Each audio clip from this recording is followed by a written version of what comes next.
फातिमा की रानी माँ, प्रभु यीशु की माँ, आसरा तू ही है माँ।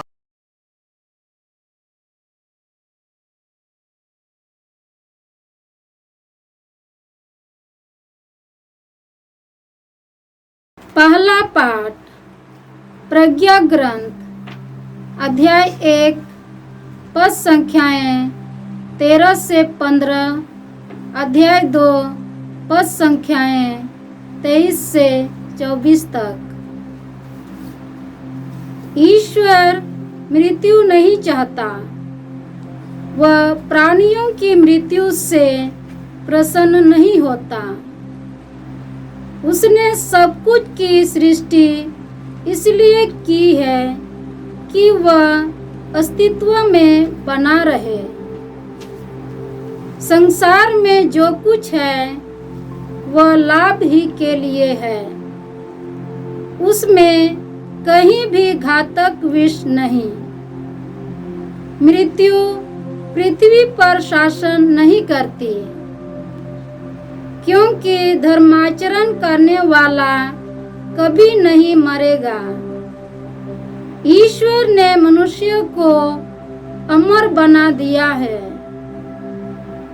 उसने उसे अपना ही प्रतिरूप बनाया। शैतान की ईर्ष्या के कारण ही मृत्यु संसार में आई है। जो लोग शैतान का साथ देते हैं वे अवश्य ही मृत्यु के शिकार हो जाते हैं। प्रभु की वाणी। ईश्वर को धन्यवाद। भजन अनुवाक्य। हे प्रभु, मैं तेरी स्तुति करूंगा, तूने मेरा उद्धार किया है। हे प्रभु, मैं तेरी स्तुति करूंगा, तूने मेरा उद्धार किया है। हे प्रभु, मैं तेरी स्तुति करूंगा, तूने मेरा उद्धार किया है। तूने मेरे शत्रुओं को मुझ पर हंसने नहीं दिया। हे प्रभु, तूने मेरी आत्मा को अधोलोक से निकाला है। तूने मुझे मृत्यु से बचा लिया है। अनुवाक्य। हे प्रभु, मैं तेरी स्तुति करूंगा, तूने मेरा उद्धार किया है। हे प्रभु, मैं तेरी स्तुति करूंगा, तूने मेरा उद्धार किया है।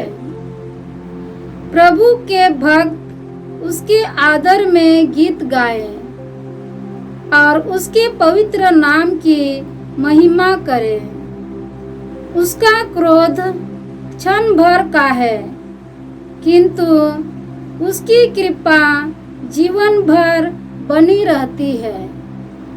संध्या को भले ही रोना पड़े, किंतु प्रातःकाल आनंद ही आनंद होता है। अनुवाक्य। हे प्रभु, मैं तेरी स्तुति करूंगा, तूने मेरा उद्धार किया है। हे प्रभु, मैं तेरी स्तुति करूंगा, तूने मेरा उद्धार किया है। हे प्रभु, मेरी सुन, मुझ पर दया कर। हे प्रभु, मेरी सहायता कर। तूने मेरा शोक आनंद में बदल दिया है। हे प्रभु, मेरे ईश्वर, मैं अनंत काल तक तेरी स्तुति करूंगा। अनुवाक्य।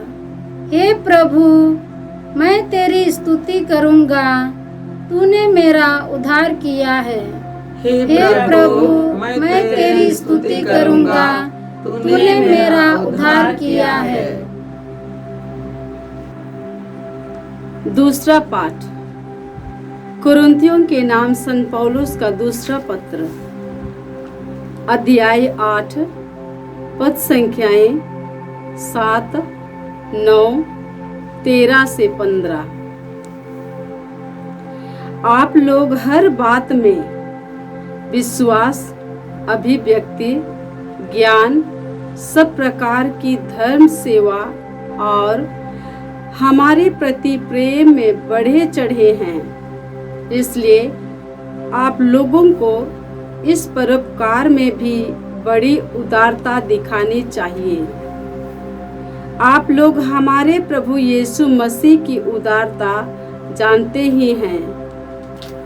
वह धनी थे, किंतु आप लोगों के कारण निर्धन बने, जिससे आप लोग उनकी निर्धनता द्वारा धनी बन जाएं।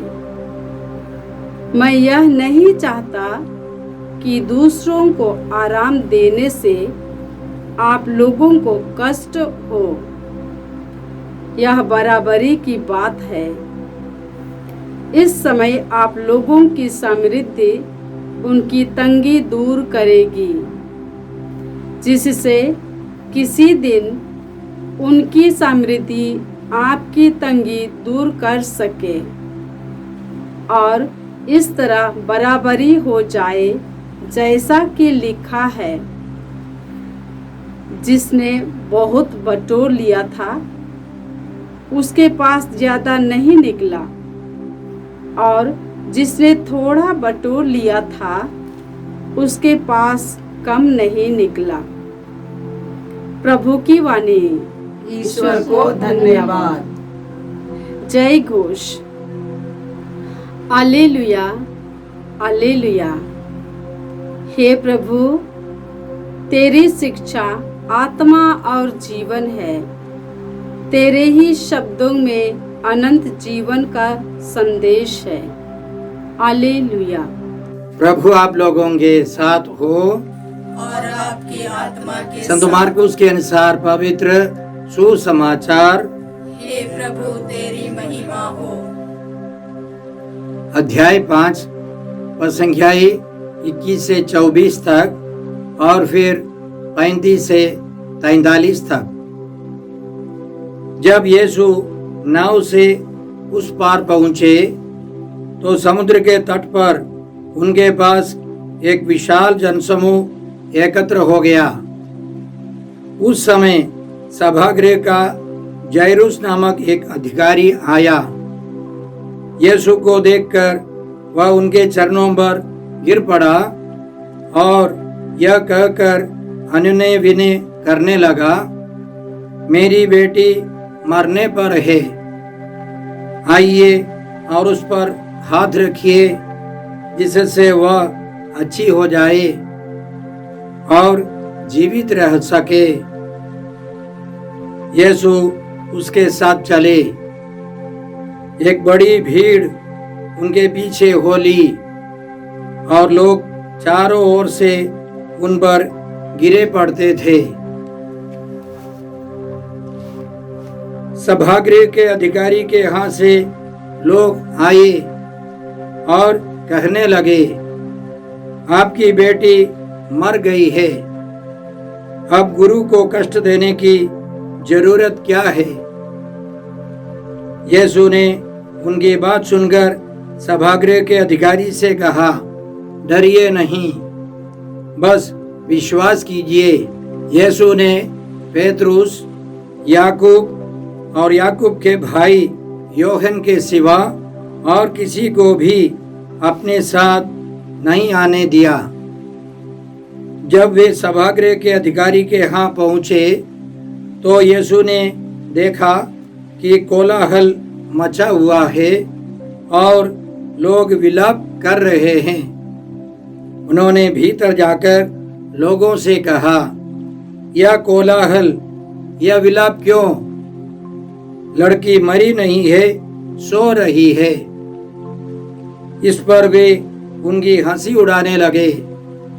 यीशु ने सबको बाहर कर दिया और लड़की के माता पिता और अपने साथियों के साथ उस जगह आए जहां लड़की पड़ी हुई थी। उन्होंने लड़की का हाथ पकड़कर उससे कहा, तलिथा कुम। इसका अर्थ है, ओ लड़की, मैं तुमसे कहता हूँ, उठो। लड़की उसी क्षण उठ खड़ी हुई और चलने फिरने लगी, क्योंकि वह 12 वर्ष की थी। लोग बड़े अचंभे में पड़ गए। यीशु ने उन्हें बहुत समझाकर आदेश दिया कि यह बात कोई न जानने पाए और कहा कि लड़की को कुछ खाने को दो। प्रभु का सुसमाचार। हे क्रिस्त तेरी स्तुति हो। जय यीशु क्रिस्त में प्रिय भाई और बहनों, आज का पहला पाठ प्रज्ञा ग्रंथ से है। अध्याय 1 और संख्याएं 13 से 15 तक और फिर अध्याय 2 और संख्याएं 23 और 24। इसमें हमने सुना कि ईश्वर मृत्यु नहीं चाहता, वह प्राणियों की मृत्यु से प्रसन्न नहीं होता। उसने सब कुछ की सृष्टि इसलिए की है कि वह अस्तित्व में बना रहे। संसार में जो कुछ है वह लाभ ही के लिए है, उसमें कहीं भी घातक विष नहीं। मृत्यु पृथ्वी पर शासन नहीं करती, क्योंकि धर्माचरण करने वाला कभी नहीं मरेगा। मनुष्य की सबसे बड़ी समस्या मृत्यु है। मनुष्य मरना नहीं चाहता है, ईश्वर भी चाहता है कि हम अमर रहें। प्रभु यीशु ने मृत्यु को नष्ट कर दिया है। प्रभु यीशु ने लाजरस की कब्र के पास यह घोषणा की, पुनरुत्थान और जीवन मैं हूँ। जो मुझ में विश्वास करता है वह मरने पर भी जीवित रहेगा। जो मुझ में विश्वास करते हुए जीता है वह कभी नहीं मरेगा। उसके लिए मृत्यु नहीं है, वह इस जीवन से उस जीवन में प्रवेश करेगा। इसलिए स्तोत्रकार कहता है, मैं नहीं मरूंगा। स्तोत्र 118 में स्तोत्रकार का कहना है, मैं नहीं मरूंगा, मैं जीवित रहूंगा और प्रभु के कार्यों का बखान करूंगा। जो प्रभु पर विश्वास करते हुए जीता है उसको मृत्यु का आस्वादन नहीं है, वह अनंत काल तक जीवित रहेगा। आगे प्रज्ञा ग्रंथ के लेखक इसी प्रकार हमको समझाता है, ईश्वर ने मनुष्य को अमर बना दिया, उसने उसे अपना ही प्रतिरूप बनाया। शैतान की ईर्ष्या के कारण ही मृत्यु संसार में आई है। जो लोग शैतान का साथ देते हैं वे अवश्य ही मृत्यु के शिकार हो जाते हैं। शैतान मृत्यु लेकर आता है। हम प्रभु यीशु के पास जाए, यीशु जीवन लेकर आए हैं। अनेकों बार यीशु ने कहा कि वे जीवन है। सबसे पहले प्रभु यीशु ने यह कहा अपने बारे में, जीवन की रोटी मैं हूँ। फिर प्रभु यीशु ने कहा, संसार की ज्योति मैं हूँ, भेड़शाला का द्वार मैं हूँ, भला गडेरिया मैं हूँ, पुनरुत्थान और जीवन मैं हूँ। और प्रभु यीशु का कहना है, मार्ग सत्य और जीवन मैं हूँ। मैं सच्ची दाखलता हूँ और मेरा पिता भगवान है। मैं दाखलता हूँ और तुम डालियाँ हो। इन सभी वचनों में जीवन का संदेश है। संत योहन के सुसमाचार में इसी तरह के 7 महत्वपूर्ण वचन है यीशु अपने बारे में घोषित करते हैं। इसी तरह संत मत्ती के सुसमाचार अध्याय 11 में प्रभु यीशु कहते हैं, मैं स्वभाव से नम्र और विनीत हूँ। हम प्रभु यीशु के पास जाए, उनमें विश्वास करें तो हमको अनंत जीवन मिलेगा। हमारे पापों से हम मुक्ति पाकर अनंत जीवन में प्रवेश करेंगे। इसलिए प्रभु यीशु आए हैं। आज का दूसरा पाठ कुरिन्थियों के नाम संत पौलुस के दूसरे पत्र से है। अध्याय 8 पद संख्या 7 फिर 9 और फिर पद संख्या 13 से 15 तक। इसमें संत पौलुस कुरिन्थ के विश्वासियों को उदार बनने के लिए सिखाते हैं। उनका कहना इस प्रकार था, आप लोग हर बात में विश्वास, अभिव्यक्ति, ज्ञान, सब प्रकार की धर्म सेवा और हमारे प्रति प्रेम में बढ़े चढ़े हैं। इसलिए आप लोगों को इस परोपकार में भी बड़ी उदारता दिखानी चाहिए। संत पौलुस प्रभु यीशु की उदारता से प्रभावित थे। उनको पक्का विश्वास था कि प्रभु यीशु ईश्वर के इकलौते पुत्र मनुष्य बनकर आए और उन्होंने अपना पूरा जीवन हमारे लिए अर्पित कर दिया। पूर्ण रूप से उदार बनकर उन्होंने हमारे लिए परम प्रसाद में भी, पवित्र यूकरिस्ट में भी स्वयं हमारे लिए अर्पित कर दिया संसार के अंत तक। प्रभु यीशु की उदारता से प्रेरित होकर संत पौलुस खुद उदार थे। जहां वे जाते थे, प्रभु यीशु का प्रचार करते थे, वहां के लोगों को अपील करते थे कि वे उदार बने। वहां से चंदा इकट्ठा कर दूसरी कलीसिया में संत पौलुस देते थे। उनको उदारता सिखाने के बाद वहां से चंदा लेकर तीसरी कलीसिया में देते थे। यह केवल पैसा की बात नहीं थी। प्रेम बढ़ेगा, एक दूसरे के लिए प्रार्थना लोग करेंगे और आपसी तालमेल बढ़ता जाएगा। कुरिन्थियों के नाम दूसरे पत्र अध्याय 9 पद संख्या 13 से हम लोग इस प्रकार पाते हैं, आपका यह सेवा कार्य देखकर वे ईश्वर की महिमा करेंगे।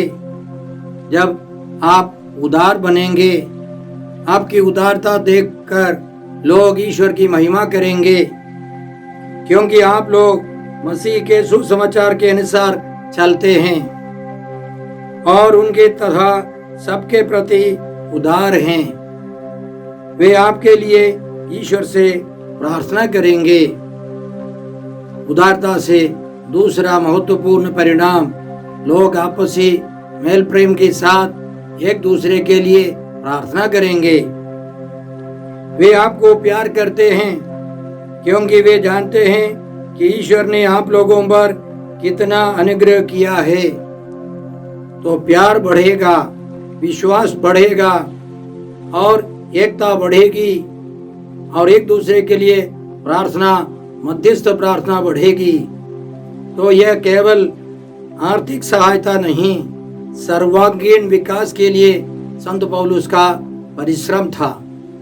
और हम इन महान संत से प्रेरणा पाते हैं। हमको भी प्रभु यीशु के समान, संत पौलुस के समान, कुरिन्थ के लोगों के समान उदार रहना है। प्रवक्ता ग्रंथ अध्याय 35 पद संख्या 10 से हम लोग इस प्रकार पढ़ते हैं, उदारता पूर्वक प्रभु की स्तुति करते रहो।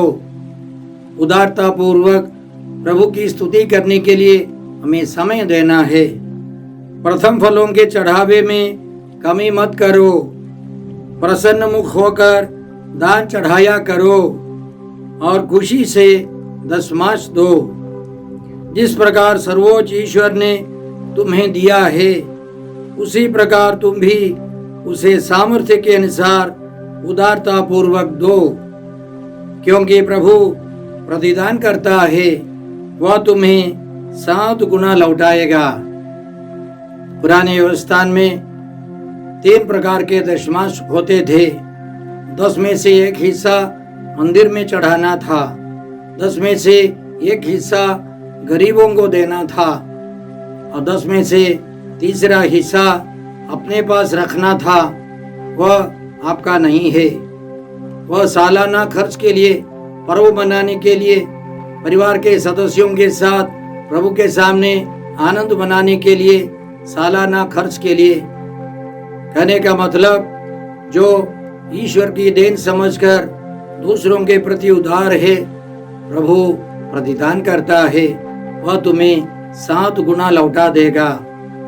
संत मत्ती के सुसमाचार अध्याय 19 पद संख्या 29 में प्रभु यीशु कहते हैं, जिसने मेरे लिए घर, भाई बहनों, माता पिता, पत्नी, बाल बच्चों अथवा खेतों को छोड़ दिया है, वह 100 गुना पाएगा और अनंत जीवन का अधिकारी होगा। आज के सुसमाचार में हमने सुना कि प्रभु यीशु के पास एक अधिकारी आया, सभागृह का अधिकारी। उसका नाम जायरूस था। 12 साल की उसकी बेटी मरने पर थी। प्रभु यीशु उसके घर गए। रास्ते में ही पता चला कि जायरूस की बेटी मर गई है। फिर भी यीशु ने कहा, विश्वास करो, हमें विश्वास करना है। और प्रभु यीशु ने अपने 3 शिष्य और उस लड़की के माता पिता को अपने साथ ले लिया। बाकी सबों को बाहर कर दिया और उस लड़की के हाथ पकड़कर बताया, तलिथा खूम, ओ लड़की, मैं तुमसे कहता हूँ, उठो। उसी क्षण वह उठ बैठी और वह चलने फिरने लगी। उसमें जीवन आ गया। प्रभु यीशु ने यह दिखाया कि वे जीवन पर अधिकारी है। वे सृष्टिकर्ता है। जीवन लेना, जीवन देना उनके हाथ में है। वे जीवन के अधिकारी हैं। उन्होंने हम सबों को जीवन दिया है। और हम यह भी जानते हैं कि प्रभु यीशु हमको सिखाना चाहते हैं कि हमारे जीवन का अंत नहीं है। हम अनश्वर हैं। इस दुनिया से विदा लेने के बाद भी हमारा नश्वर शरीर इस पृथ्वी पर रहेगा, विलीन हो जाएगा। इस दुनिया के अंत में प्रभु यीशु हमारा न्याय करने आएंगे तो हम यीशु के समान पुनर्जीवित हो जाएंगे। इसलिए संत पौलुस थिस्सलुनीकियों के नाम पहले पत्र अध्याय 4 पद संख्या 14 में इस प्रकार लिखते हैं, हम जानते हैं कि यीशु मर गए बल्कि जी उठे। जो यीशु में विश्वास करते हुए मरे, ईश्वर उन्हें उसी तरह यीशु के साथ पुनर्जीवित कर देगा। हम अनश्वर हैं। हम मरने पर भी हमारे नश्वर शरीर को महिमान्वित करने वाले प्रभु यीशु हैं। इसलिए संत पौलुस कुरिन्थियों के नाम पहले पत्र अध्याय 15 पद संख्या 51 से इस प्रकार लिखते हैं, मैं आप लोगों को एक रहस्य बता रहा हूँ, हम सब नहीं मरेंगे। माने इस दुनिया के अंत में जो जीवित है वे नहीं मरेंगे, बल्कि क्षण भर में पलक मारते अंतिम तुरही बजते ही हम सबके सब रूपांतरित हो जाए। याद रखे, अपने जीवन काल में प्रभु यीशु ने पेतरुस, योहन और याकूब को एक ऊंचे पहाड़ पर लेकर प्रार्थना सिखाई। वे प्रार्थना में लीन रहे और प्रभु यीशु रूपांतरित हो गए। प्रभु यीशु यह सिखा रहे थे कि इस दुनिया के अंत में जब वे हमारा न्याय करने के लिए आएंगे, जो जीवित है वे सब उनके समान रूपांतरित हो जाएंगे, महिमा प्राप्त करेंगे। और आगे संत पौलुस लिखते हैं, क्योंकि यह आवश्यक है कि यह नश्वर शरीर अनश्वरता को और यह मरणशील शरीर अमरता को धारण करे। इस दुनिया के अंत में यह महान चमत्कार होंगे। हम इसलिए प्रभु यीशु को धन्यवाद देते हैं। संत यूहन्ना के सुसमाचार अध्याय 5 में प्रभु यीशु इसी तरह हमको समझाते हैं। संत यूहन्ना के सुसमाचार अध्याय 5 पद संख्या 22 से प्रभु यीशु कहते हैं कि न्याय करने का पूरा अधिकार पिता ईश्वर ने यीशु को दिया है। आगे उनका कहना है, वो समय आ रहा है, आ ही गया है, जब मृतक ईश्वर के पुत्र की वाणी सुनेंगे और जो सुनेंगे उन्हें जीवन प्राप्त होगा। इस पर आश्चर्य न करो, वह समय आ रहा है जब वे सब जो कब्रों में है उसकी वाणी सुनकर निकल आएंगे। सत्कर्मी जीवन के लिए पुनर्जीवित हो जाएंगे और कुकर्मी नरक दंड के लिए। हम इन महान शिक्षाओं के लिए, महान रहस्यों के लिए प्रभु यीशु को धन्यवाद देते हैं। आज के परिवेश में जाइरुस हमको क्या सिखाता है? जाइरुस की बेटी मर गई थी। इन दिनों बहुत सारे माता पिता अपने बेटे बेटियों के लिए दुखी है। वे शरीर के तौर पर नहीं मरे हैं, लेकिन उनकी आत्माएं, बहुत सारे बेटे बेटियों की आत्माएं मरी हैं, मृत प्राय है, मरी जैसी हैं।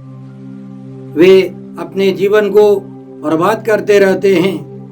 हम देखते हैं जिन परिवारों में पिता यीशु के प्रति उत्साही है, यीशु में विश्वास करता है, तो उस परिवार के बच्चे अच्छे होंगे।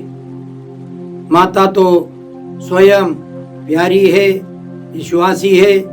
और जिन परिवारों में माता पिता दोनों अपने बाल बच्चों को प्रभु यीशु के पास ले जाते हैं, तो वहाँ के बच्चे अच्छे निकलते हैं। इसलिए जाइरुस हमको यही सिखाता है, शादी करना काफ़ी नहीं है, बच्चों को जन्म देना काफ़ी नहीं है।